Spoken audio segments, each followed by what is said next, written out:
नमस्ते दोस्तों, आइए पढ़ते हैं कक्षा 11वीं की आरोह, आपकी पाठ्य पुस्तक आरोह भाग 1 का दूसरी कविता का वाला पाठ मीरा। मीरा के पद देखिए, पहले दो लाइन लिखी है इसमें। घायल की गति घायल जाने, हियड़ो अंगठा सजोए, जोहर की गति जोहर जाने, क्या जाने अजिन खोए। ये मीराबाई की पदावली से लिया गया है कि जो व्यक्ति घायल होता है उसका दुख वही जानता है, कि उसका हृदय जो है वही जानता है कि उसकी तकलीफ क्या है। जौहर का मतलब होता है उस समय, उस जमाने में मेवाड़ के राजाओं के परिवार की वो महिलाएं जो अपनी आन बान शान को बनाए रखने के लिए जलती हुई अग्नि में स्वयं को जिंदा जला देती थी, उसे जौहर कहते थे। उस जौहर के ज़माने में मीराबाई का जन्म 1498 ईस्वी में हुआ था, आज से करीब 522 वर्ष पहले। और मीरा ने केवल मीरा की पदावली और नरसी जीरो माहेरो इन दो ग्रंथों की रचना की है। और 1546 मात्र 48 वर्ष की उम्र में मीराबाई भगवान कृष्ण की मूर्ति में समा गई, द्वारकाधीश के मंदिर में। आइए मीराबाई के जो दो प्रमुख पद है उनका अर्थ हम जानते हैं। उससे पहले केवल इतना जान लें कि मीराबाई भगवान कृष्ण की उपासिका थी। बचपन से ही उनके मन में कृष्ण के प्रति भक्ति भाव जम गया था। रैदास उनके गुरु थे। इनकी माताजी ने इनको, जब ये बार बार पूछती थी, विवाह होते थे लोगों के, तो मेरा पति कौन है, मेरा पति कौन है, तो इनकी माँ ने बताया भगवान कृष्ण जो है वह भी तुम्हारे भी पति है और सबके स्वामी हैं। तो इनके मन में भगवान के प्रति वह पति भक्ति वाला प्रेम बचपन से ही जन्म ले चुका था। इसलिए मीरा ने बड़े होकर के उसको निभाया और विवाह के बाद भी भगवान कृष्ण की पूजा उसी प्रकार करती रही जैसे एक पत्नी अपने पति को पूजती है, श्रद्धा रखती है। आइए आगे इनकी जो पद है उसको देखते हैं। पहला पद जो मीराबाई का है वो है कि मेरे तो गिरधर गोपाल दूसरो न कोई। ये बहुत ही प्रसिद्ध पद है मीराबाई का। इसमें मीराबाई कह रही है कि मेरा तो एक ही स्वामी है। कौन है वो? गिरधर, जिसने पर्वत को अपनी उंगलियों पर धारण किया था। तो वह गिरि का धारण करने वाला, वह मुरलीधर कृष्ण, वह गोपाल गायों को चराने वाला, वह ही मेरा स्वामी है। दूसरा मेरे जीवन में उतना कोई महत्व नहीं रखता है ना। तो जाके सिर मोर मुकुट मेरो पति सोई, जिसके सिर पर मोर के पंख का मुकुट है वही मेरा पति है, वही मेरा स्वामी है। इस जीवन में, इस दुनिया में दूसरा मेरा कोई भी नहीं है। छाड़ी दई कुल की कहानी कहा करी है कोई।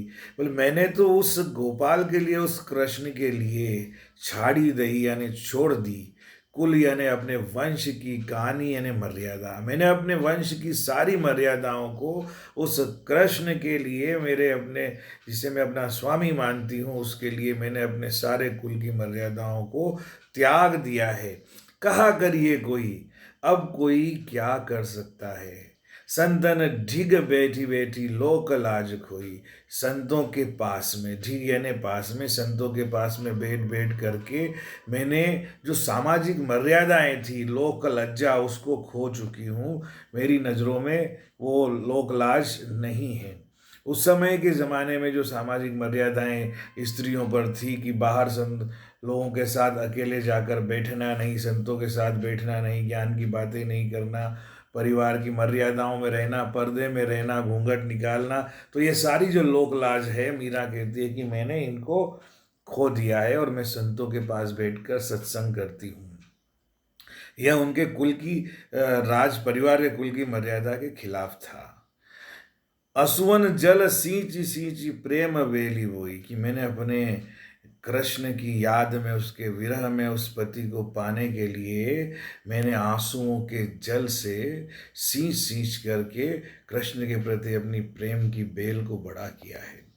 यानी वो कृष्ण को पति के रूप में इतना चाहती है कि उसे प्राप्त करने के लिए, उसे देखने के लिए उनकी भक्ति में इतना रोई है, अपने इतने आंसू बहाए हैं कि उस आंसू के प्रभाव से उनके हृदय में जो कृष्ण के प्रति प्रेम बढ़ा है वह एक बेल की तरह लगातार फैलता गया है। और अब तो वह प्रेम बेली बहुत बड़ी हो गई है ना। अब तो बेली फैली गई, आनंद फल हुई, कि अब तो वो प्रेम इतना ज़्यादा विस्तार पा चुका है कि अब तो उसका जो परिणाम होता है प्रेम का आनंद, वो आनंद रूपी फल प्राप्त होने वाला है। दूध की मथनिया बड़े प्रेम से विलोई, दधि मथी घृत काढ़ लियो डारी दही छोई। यहाँ कवित्री कहती है कि अब तो वो प्रेम रूपी बेल फैल गई है, आनंद रूपी फल होने वाला है। मैंने दूध की मथनिया को इतना प्रेम से विलोया है, इतना प्रेम से मथा है कि अब तो दही को मथने से घी निकलने वाला है, और जो छाछ है वो मैंने उस छाछ को छोड़ दिया। यानी भगवान की भक्ति को मैंने इस प्रकार से पाया है, इस प्रकार से उस भक्ति भाव में मैं डूब गई हूँ।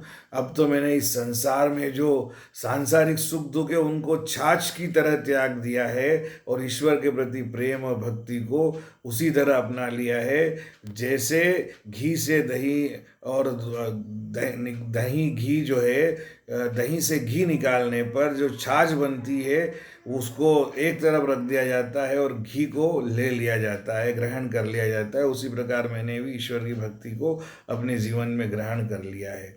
तो परिणाम क्या होता है? भगत देखी राजी भई, जगत देखी रोई। जब भगवान के प्रति प्रेम करने वाले, सत्संग करने वाले भक्तों को देखती हूँ तो राजी यानी प्रसन्न हो जाती है, खुश हो जाती है। जगत देखी रोई। और इस संसार के लोगों को जब इस संसार के पजड़े में फंसता हुआ सुख दुख में और सांसारिक आकर्षणों में देखती हूँ तो रोने लगती है, दुख होता है। दासी मेरा लाल गिरधर तारो अब मोही। हे प्रभु कृष्ण, हे गिरधर, मीरा आपकी दासी है, अब मेरा उद्धार करो, ऐसा मीराबाई अपेक्षा रखती है। देखिए ये जो पद है दोस्तों, इसमें मोर मुकुट म की आवृत्ति होने से यहाँ अनुप्रास अलंकार है। मीरा की जो भाषा है वो ब्रज भाषा है ना। भाव मैंने आपको समझा दिया, भाषा इसकी ब्रज है, रस इसमें श्रृंगार रस है, और छंद में हम कहेंगे कि ये पद शैली का छंद है। भाव भाषा रस छंद के बाद अलंकार की बात करते हैं। मोर मुकुट मेरो में अनुप्रास अलंकार है। छाड़ी दई कुल की कहानी में क कहा करी है कोई आने से, बहुत सुंदर अनुप्रास अलंकार की छटा है।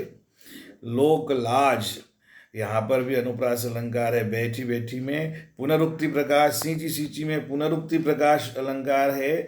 और प्रेम बेली, प्रेम रूपी बेल, यहाँ पर रूपक अलंकार है। आनंद रूपी फल, यहाँ पर भी रूपक अलंकार है।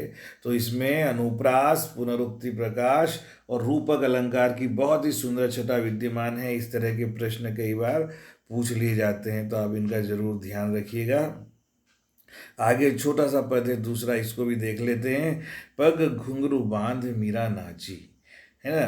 कवि कहता है कि मीरा जब कृष्ण की भक्ति में सराबोर हो गई तो पैरों में घुंघरू बांध करके नाचने लगी।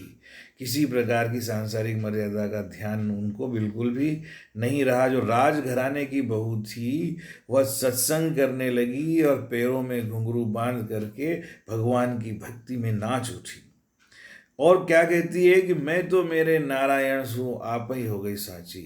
इस प्रकार इस संसार को त्याग कर भगवान की भक्ति में नाचने से मीरा कहती कि मैं अपने नारायण, अपने कृष्ण के साथ उनके दृष्टि में अपने आप ही यानी स्वयं ही हो गई साची। तो मैं स्वयं ही साची हो गई हूँ। लोग कहे मीरा भई बावरी, न्यात कहे कुलनासी।